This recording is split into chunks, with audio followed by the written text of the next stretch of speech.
para começar o nosso dia aqui com conhecimento, nosso primeiro painel, a melhor experiência do usuário não acontece por acaso. Vamos trazer aqui o pessoal para começar essa conversa? Vamos. Vocês sabem que nós vamos tocar pontos muito importantes aqui nesse dia de hoje. E esse, na minha opinião, é uma maneira muito interessante de despertar a curiosidade por que nem sempre é tão simples ter o TASI implementado da maneira melhor possível, porque alguns conseguem e outros não. Para me ajudar, eu trago o Francisco Reder, trabalha conosco há muitos anos, líder de produto do setor de plataforma, que mexe com todas as nossas tecnologias e que é uma pessoa responsável, junto com a R&D, de entregar essas ferramentas. E uma pessoa que está adquirindo um pouco de experiência, trabalha 8 meses com a gente. 20 anos e 8 meses com a gente, o Evandro Carniel, por favor. Conhece um pouquinho de implantação do TASI. Ele vai ajudar a dividir uns segredinhos com a gente também. Gente, ótimo evento. Começamos. Valeu, Jean.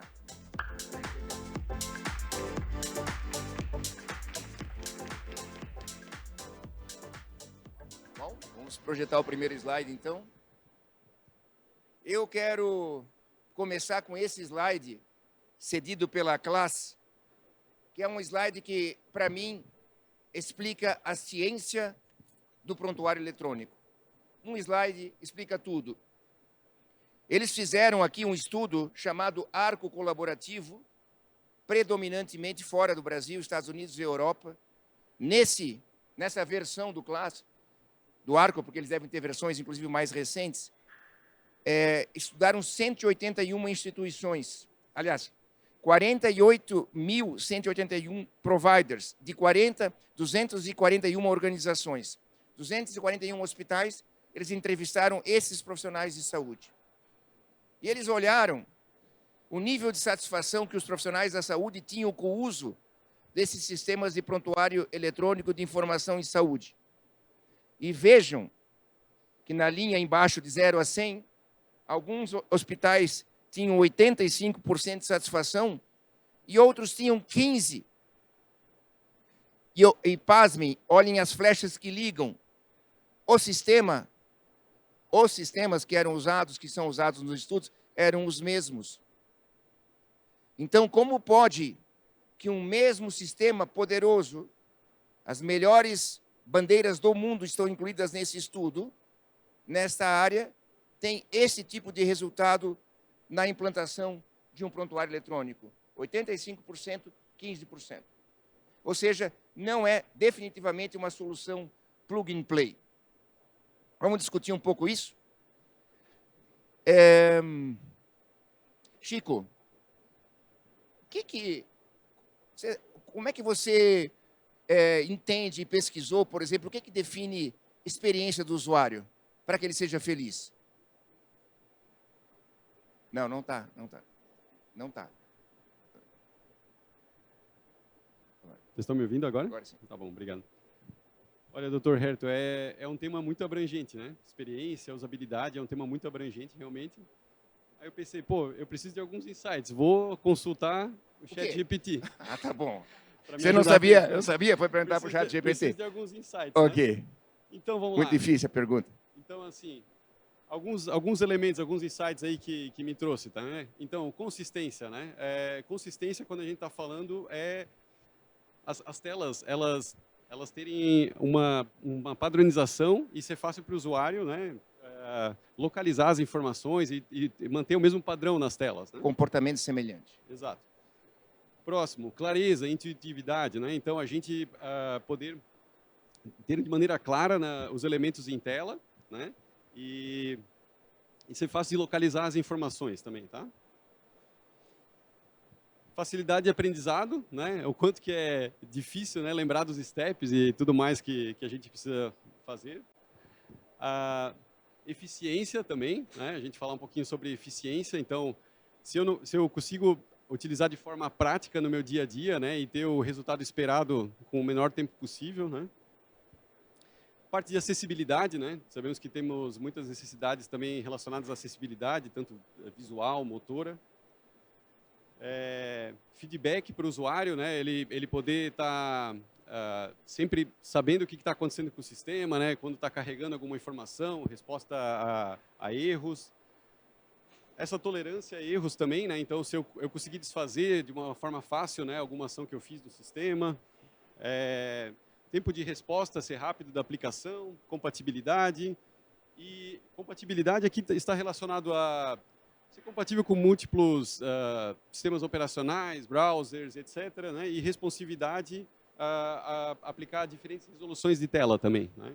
Então, são alguns dos elementos ali relacionados à usabilidade e também a atratividade, né? Então, o sistema, ele atrair o usuário, dá vontade, né, para o usuário querer utilizar aquela aplicação, ser algo que realmente chame a atenção, tá? Eu gostaria de trazer, esse foi um slide iluminador. Uma vez eu estava nos Estados Unidos numa conferência de prontuário eletrônico, uns 15 anos. Pode passar o próximo? É você que comanda, Chico? Isso.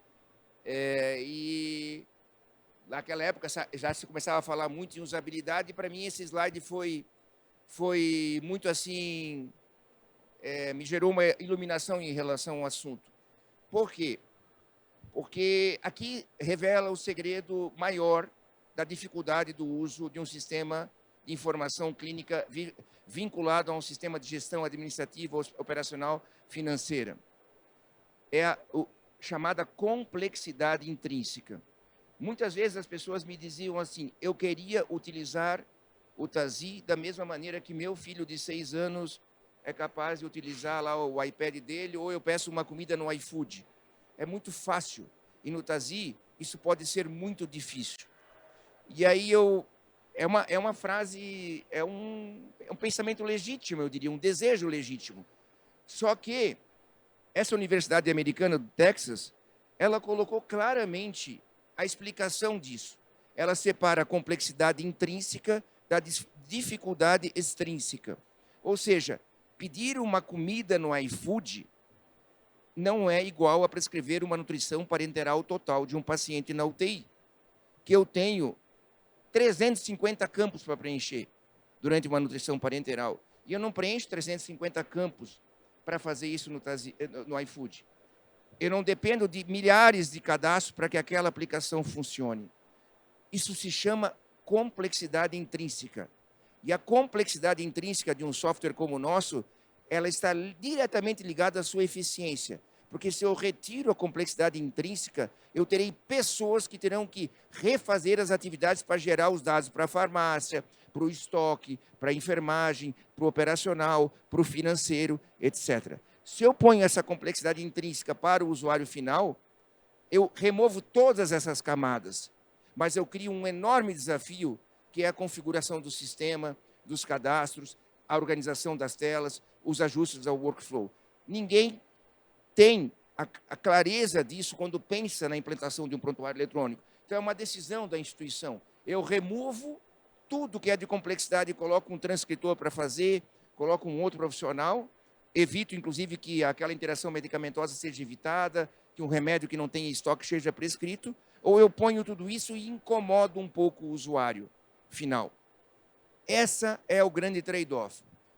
A diferença da complexidade intrínseca, que você pode até otimizá-la, mas nunca fazê-la desaparecer, é que você põe por fora uma camada de dificuldade extrínseca, que é a usabilidade, que são a quantidade de cliques, telas, jeitos, workflows que eu tenho para resolver aquela tarefa da complexidade intrínseca. Aqui eu posso atuar muito.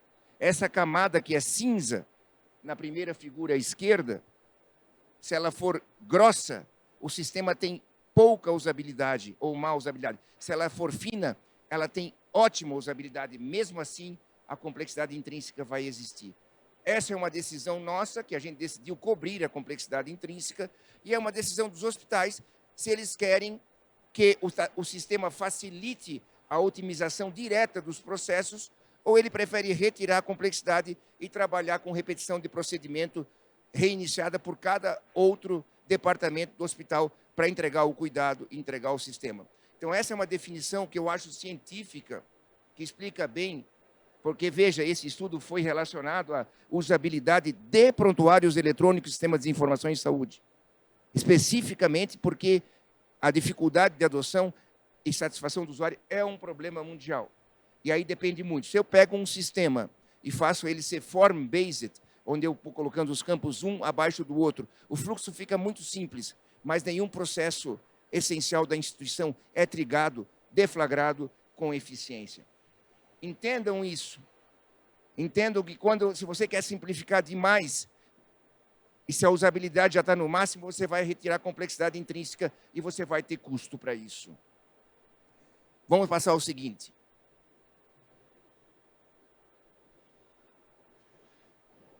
Eu mencionei que você tem 20 anos e 8 meses completado hoje, é isso? Como é que você conta isso? Bem? Não. Como é que você conta 20 anos e 8 meses completados hoje? Dr. Hertel, bom dia a todos, me escutam bem? Prazer imenso estar aqui, obrigado pela oportunidade. São exatamente o primeiro slide do Class. Eu participei de muitos projetos e muitos clientes onde a gente construiu isso, sabe? Clientes que chegam numa usabilidade muito elevada do sistema, que a gente constrói tudo junto, que a gente faz um projeto único, não tem fornecedor, não tem cliente, é uma missão que a gente está fazendo. E aí, a gente vai para aqueles clientes que às vezes não se dedicam tanto, quando a gente pede um usuário-chave. Ou às vezes nem tem estrutura, né? Não tem estrutura, né? Então a gente faz o melhor possível, mas quando a gente sai, de repente o conhecimento vai junto conosco, não fica com a instituição, ou a importância da gente transferir aquele conhecimento e ficar na instituição, porque a partir do momento que você encerra um projeto e você está saindo, você tem que deixar um consultor interno lá, a gente tem que conseguir transferir esse conhecimento para o nosso cliente, porque ele vai ter um médico novo, ele vai ter usuários novos e ele precisa fazer a sustentação disso. Mas eu queria falar... Eu ia te perguntar, né? Bota um slide ali. O que você aprendeu? O que você resume assim? Dá para ensinar muita coisa de que você aprendeu em 20 anos, mas pega o mais importante. Põe na tela para nós o mais importante que você acha que seria, assim, 3 pontos fundamentais. É bem abrangente a sua pergunta, Dr. Herta, bem desafiadora, mas o que eu fiz? Eu estruturei em 3 tópicos que eu acho que, assim, são aqueles pilares que a gente precisa para seguir e fazer algo bem feito. Quando eu coloco processos, eu falo em definição e adequação. O que é isso? Se a instituição não tem um processo, se a gente não pensa num processo, e se a gente, quando compra um sistema, não quer se adequar a alguma coisa, porque o nosso sistema ele sempre está pensando no fluxo end-to-end, desde o agendamento até custos, né? Então, a gente sempre está pensando nisso. O cliente tem que se adaptar também a algumas coisas, porque a gente sempre está pensando nesse processo end-to-end. Então, alguma coisa o cliente tem que se adequar e a gente tem que configurar o sistema, porque a gente tem um motor de configuração muito grande. Nós vamos mostrar algo aqui hoje. Esse motor, a gente vai configurando em cima do que o cliente tem, em cima do processo do cliente, aí o sistema vai para a parte de cima lá do gráfico do Class. Por quê? Porque ele usa bem e todos os deflagradores e os triggers que tem de regra comercial, de tudo vão acontecendo automático. A pessoa está prestando assistência, ao mesmo tempo a conta está saindo automática. Tá. Segundo ponto, aí vem a configuração, ou seja, se a gente tem um bom processo, tem adaptação, a gente fala de configuração. Muita coisa quanto mais padronizada, melhor, mas alguma coisa, né, a gente também pode personalizar e a gente vai ver que personalização tem vários níveis, né? Eu gosto muito, Dr. Hertel, de pegar os protocolos clínicos da instituição, tudo que ele tem gerenciados, colocar no sistema e avançar para o nível de especialidade, por exemplo, fazer muito bem configurado para a especialidade do médico, para a emergência, para a UTI, para a unidade de internação também, para oncologistas. E aí, o último nível, que é aquele que às vezes o médico quer ele mesmo salvar a prescrição, o modelo dele, mas que não é da instituição, não é nada disso, a gente ensinar ele a fazer isso.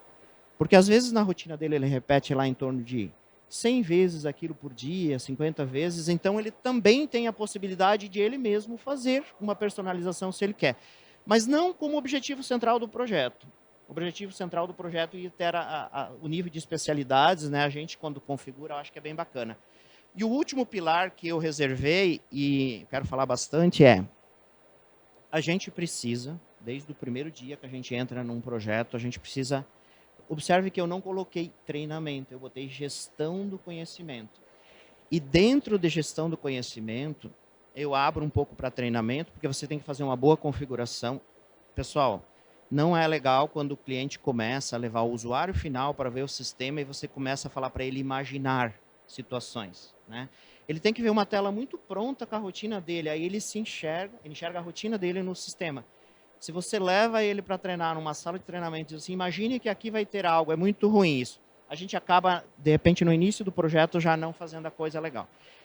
E o que acontece? Se a gente, desde o primeiro dia, começa a pensar em como a gente fazer essa gestão do conhecimento e a gente deixar lá todos os vídeos gravados para os novos médicos que vêm no pós, né? Quando a gente sai, termina o projeto, a sustentação, a gente tem que admitir esses novos usuários. Aí eu coloquei uma palavrinha aqui chamada turnover. O que acontece? Tem instituições que perdem de 20% a 25%. É um problema muito sério. De funcionários, às vezes de um ano para o outro. Então, se a gente não faz a gestão do conhecimento, se as instituições tiverem, por exemplo, uma educação continuada, um setor que possa cuidar disso, né, junto, ou até o RH, o time de qualidade, alguém para fazer aquele onboard adequado da pessoa que está chegando, antes dela ir para a área, e lá na área ela ter um ponto de referência, né? Evandro, você sabe que você trouxe o Class, nesse trabalho deles, né, eles se questionaram, né? É claro, quais são os fatores que mais influenciam na diferença dos 85% para os 15% de satisfação? São diversos fatores, são dezenas de fatores, mas eles separaram 2 como principais, e 2 você colocou ali. 1, treinamento, e 2, personalização. Então, porque quando a gente fala de personalização, a gente pode chegar na personalização da pessoa física, mas ela geralmente é a nível de fluxo de trabalho da especialidade naquele setor. Eu não posso deixar como tem prontuários hoje, por exemplo, rodando, templates do TASI hoje, rodando no Brasil, numa enfermaria de idosos com campos que pertencem à pediatria. Essas decisões não são do TASI. Alguém monta um template e padroniza para um hospital inteiro. A padronização ela traz eficiência em 80% dos casos, mas nesse caso ela gera ineficiência. Por que eu tenho que colocar o nome do pai, nome da mãe, o acompanha, entendeu?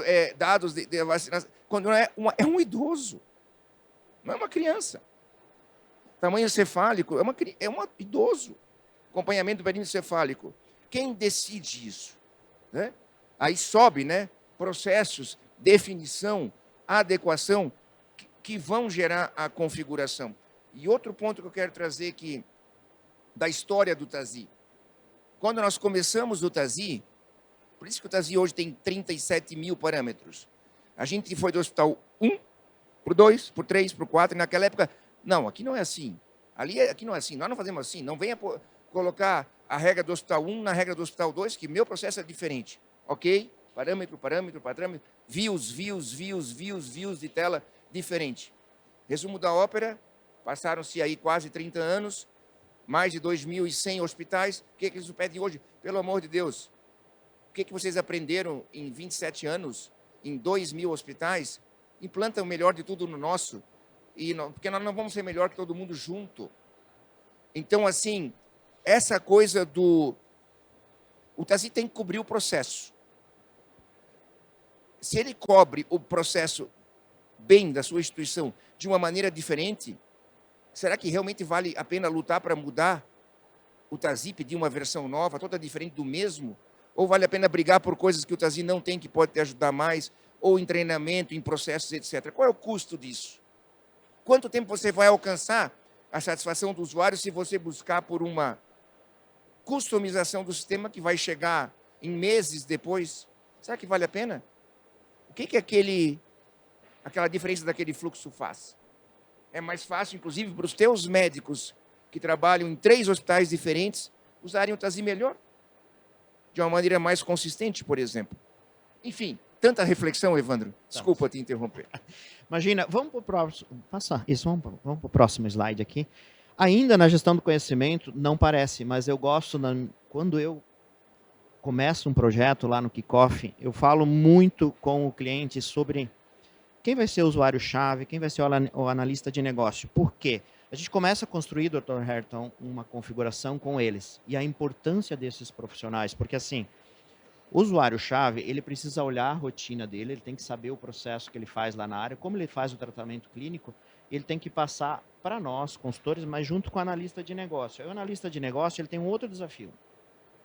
Ele tem que pegar aquela regra que ele está ouvindo do colega que está passando e ele tem que ajudar a interpretar em termos de negócio e também como configurar no sistema. Um trabalho de analista de TI também, que às vezes se mistura.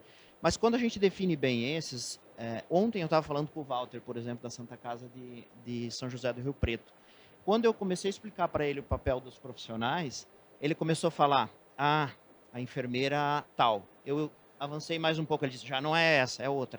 Quando a gente... Aqui os consultores e os canais também, eles têm um papel muito importante de clarificar bem qual é o papel dessas pessoas dentro do projeto, porque eles vão construir o futuro. A solução dos próximos 30, 50 anos é eles que vão construir com a gente. Então a gente precisa o melhor processo, precisa analisar isso em termos de negócio, né? E precisa configurar isso no sistema. Então eu trouxe isso e por aqui também, com esses profissionais, a gente pode... Eles vão fazer a validação do primeiro fluxo de processo configurado é deles, vão repetir isso 20 vezes, vão imaginar como vai ser o treinamento, é tudo com eles. Mas eles também vão fazer algo muito importante que o Chico vai falar para nós, que é como eles podem ajudar a gente a configurar o sistema, né? O Chico vai abrir a caixa de ferramenta? Eu acho que sim. E assim, primeiro foi um desafio que a gente trouxe ele para o palco. Agora ele vai abrir um pouco aí para nós o que tem. O que o sistema tem, e mais, tá, Dr. Herton? Eu quero que todo mundo preste atenção, porque as telas, elas são transversais, elas não são só de uma funcionalidade. Tem muita coisa que é transversal do Tazim. Vamos lá, Chico. Abre a caixa, Chico. Complementando aqui um pouco o que o Evandro trouxe para nós, né? Então, assim, é de extrema relevância, né? Os usuários-chave, né? Os analistas de negócio que trabalham de forma direta junto com a TI também, porque não só durante o processo de implantação do sistema, né, depois que o sistema está rodando, precisa manter, né, então, aquele sistema. Então, o que acontece? Nós vamos lançando versões novas, surgem funcionalidades novas, aí a instituição ela precisa decidir, vou utilizar aquela nova funcionalidade? É algo que é interessante para o meu processo? Isso precisa ser uma decisão conjunta, né, com a área de negócio, enfim, eles têm que estar cientes dos nossos release notes, né, das nossas coisas que a gente inclui na versão, né? Campos novos que surgem em tela, preciso daquele campo novo ou não, não faz sentido para mim, eu poderia remover da minha tela, né? Então, assim, eu vou trazer um pouquinho, né, desses tópicos, mas o que eu quis trazer nesse desenho aqui é isso ser um ciclo, né? De tempos em tempos, né? Observar o usuário final, ver que dificuldades, né, que eles estão tendo, fazer esse contato com a TI, né, trazer as necessidades também, né? Não precisa sempre vir da TI para os usuários, mas os usuários também podem pegar enfim, ter toda essa... tomar a frente disso também, né?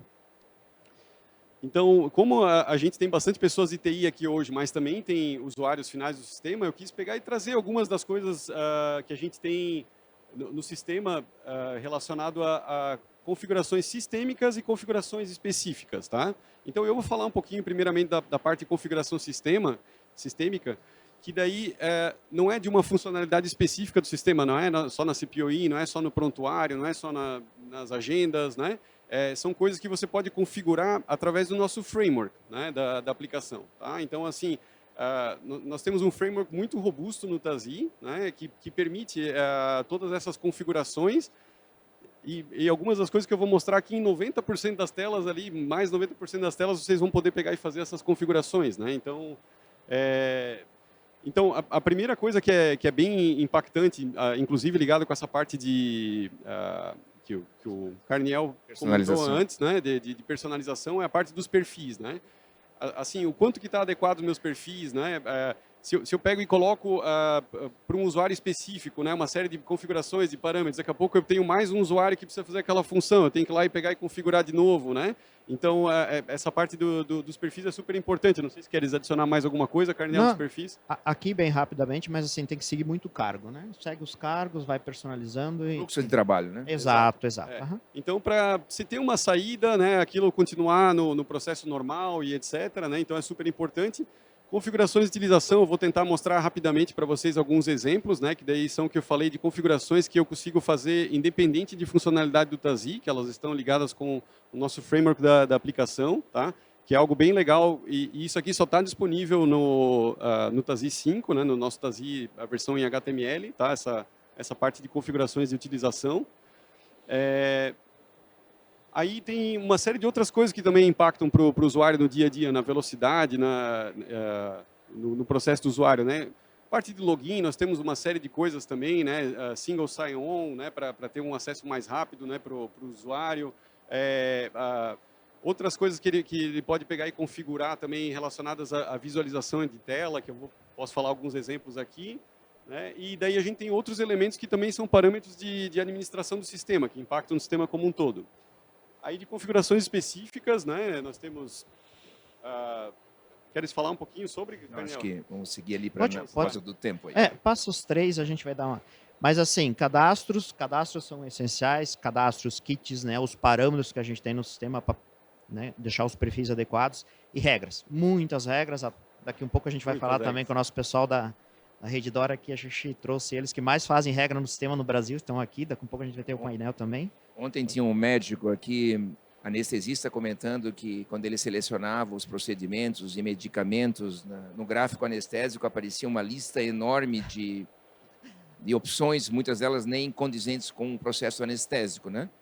Então, isso é péssimo para o usuário final, mas absolutamente o TASI não é um provedor de conteúdo, né? Então não é o TASI que define a melhor prática anestésica dentro de cada hospital. Se o usuário final não tiver envolvido com o pessoal da TI na configuração do sistema, a usabilidade ela pode ser desastrosa e, eu diria, inclusive, adicionar riscos assistenciais absolutamente evitáveis. Então, isso é um trabalho de extrema responsabilidade, de extrema importância, muitas vezes negligenciado. Vamos lá, é um assunto amplo aí para a gente falar em 30 minutos, eu vou tentar passar rapidamente aqui um exemplo, tá? Então, aqui nós temos o TASI, eu fiz um exemplo na agenda de consultas, né? Onde é que aqui está a versão padrão, né, do sistema. Vocês podem observar que tem muitos filtros aqui, né, na tela, né? E depois, se eu pegar e ver o detalhe, né, do agendamento, também tem uma série de campos, né, que estão aparecendo na tela, um scroll ali, uma série de campos. Né? Então, vou mostrar aqui também de botão direito, né, de tela, que aparece vários. Tá? Então, aqui eu estou mostrando um cenário aqui onde é que não foi feito nada dessa configuração de utilização do sistema. Né? Eu trouxe o sistema da forma que ele está padrão ali, com as permissões padrão. Tá? Aqui ele está só voltando, eu vou ir para o próximo, só está em loop aqui. Então, aqui eu vou pegar e vou mostrar o exemplo da configuração de utilização. Tá? Isso aqui, quem faz é a TI, mas eu quis trazer aqui para vocês entenderem as possibilidades que a gente tem. Tá? Então, assim, para ficar claro para o usuário final, principalmente, quais são as possibilidades que a gente tem no sistema. Tá? Então, aqui eu posso pegar e procurar uma função qualquer aqui do TASI, tá? Em configurações de utilização. Aqui eu trouxe esse exemplo da agenda de consultas. Aí, a partir daqui, eu consigo abrir toda a árvore da aplicação, de todas as pastas, todos as telas, tá, do sistema, todos os filtros, todos os botões direito, interações do usuário, e dizer o que eu quero para aquele perfil, o que eu não quero. Tá? Então, assim, eu posso fazer num nível, né, aqui, ó, por exemplo, de permissões, eu vou estar configurando por perfil, né, mostrar filtros, atributos, eu posso escolher qual valor padrão que eu quero para um campo, né? Enfim, uma série de coisas. Tá? Então, para agilizar o processo, se eu uso sempre esse valor de campo, ou eu uso 90% dos casos esse campo aqui, eu vou deixar ele preenchido padrão, para não ter que ficar selecionando sempre. Por que o remédio da tireoide que eu tomo todo dia de manhã em jejum, uma vez ao dia, não está tudo isso pronto, eu só seleciono se é 25 microgramas ou 50 miligramas. Eu tenho que botar 7 campos. Isso é para realmente fazer mal ao usuário, porque a informação não muda. Exatamente. Então tá, eu vou passar aqui para o próximo vídeo. Aqui agora daí seria a terceira etapa, que é depois que eu fiz essas configurações aqui para a mesma tela de agenda, como é que daí ficaria, né, o sistema, né? Então eu entrei na agenda de consultas, vocês vão ver que do lado esquerdo eu já trouxe bem menos campos, eu já trouxe a agenda preenchida que eu queria, que é a agenda que eu trabalho com mais frequência, né? Filtro as informações, né? Aqui eu vou mostrar que apareceu ali o horário, ok, daí no detalhe dessa informação, os botões direitos, veja como reduziu, né? Eu tenho bem menos opções, só as que realmente eu uso, tá? Daí na hora que eu aqui as pastas, aqui eu teria 5, 6 pastas, né? Se eu só vou usar de exames adicionais, eu libero só essa para mim, já vai direto, eu não preciso selecionar a pasta, tá? Aqui olha só a tela como ficou clean, limpa, né? Não tem uma barra de scroll, eu só vou usar essas informações ali, né? Então esse é um exemplo aí, tá? Que a gente pode fazer, mas isso aqui, de novo, não é só com a agenda de consulta, é praticamente qualquer tela do TASI, o TASI inteiro, tá? Então o nosso framework ele possibilita todo esse nível de configuração e adaptabilidade do sistema, tá? Aqui... Vamos passar para o próximo tempo. Tá bom, então vamos seguir. Infelizmente, o assunto esse vai ficar para o próximo TASI Summit, a gente vai continuar com esse assunto. Vamos só colocar na tela, né, o que tudo pode ser feito para melhorar, né, a vida do usuário. Esses aqui são pontos fundamentais. Acho que podemos passar para o próximo também, Chico. Então a gente separou em conteúdo e comportamento, né? Então quando eu mostrei antes ali era uma série de coisas, tá? De conteúdo e de comportamento também, né? Então assim nós temos várias configurações que estão relacionadas ao comportamento no sistema, né? Vamos abordar provavelmente alguns temas desses, né, nas próximas sessões aqui, tá? Mas esse comportamento também impacta diretamente para o usuário, né? Na usabilidade dele, né? A forma que vai seguindo o sequenciamento das coisas, né? Também há configurações relacionadas a isso.